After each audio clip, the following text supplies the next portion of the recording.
Good evening, or good morning, good afternoon. Just doing a quick tech talk on the FTX TRACER. So, pulled it to shreds. This is the second time in a row that I've got dirt in the motor after running it at like a gravel football grounds, an all-weather pitch, as they used to be called. Which is really fine gravel and sand and even some bigger gravel that was lodged somewhere in the chassis. It fell out, so no dirt is getting into the diffs or the spur gear, but it is getting into the motor. Now if this was brushless, you'd have no issue.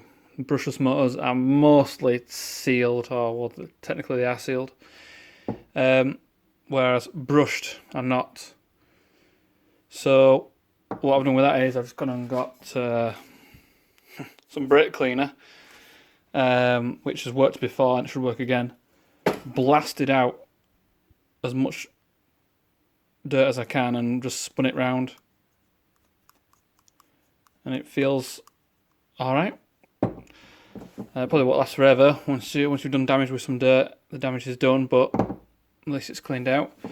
So yeah, just a word of warning, watch out for these things. Dirt gets in the motor and you might think you've got a knackered diff or a knackered spur gear, but it might be dirt or gravel or sand inside the motor, so just watch out for that.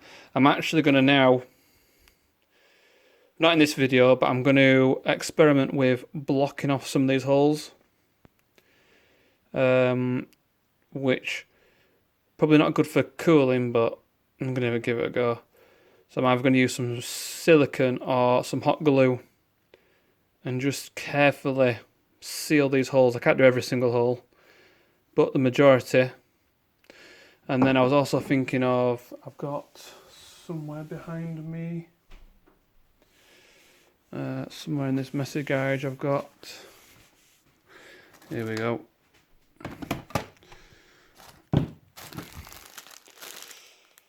Some sponges. I was thinking of cutting up the sponge, cutting up the white sponge, and somehow neatly building a filter around the motor. Stop dirt getting in there. That might be an absolute disaster, but I might give it a go. On another note, whilst I'm here, I'm going to lock the front diff and see if it handles better.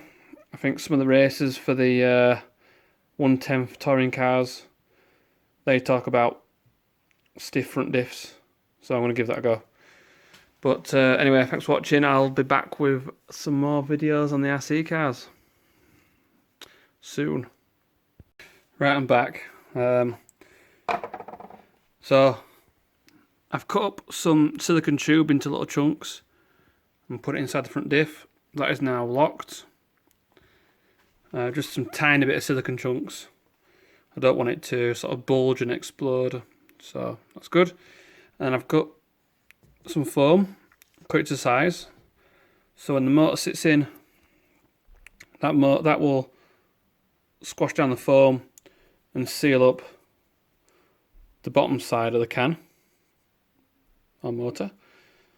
And then I've just got to figure out the top part, which I'll do now. The last little talk, I've put the motor back in. I got a bit carried away with the hot glue gun, and it looks a bit messy, because it is messy.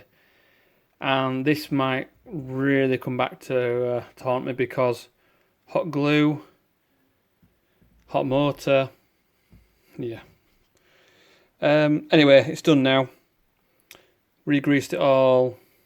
Just going to throw it back together so it drives. So, future video, I'll let you know how it drives. So, catch you later. This is the proper ending now. And sorry about the clickbait video, clickbait photo at the beginning.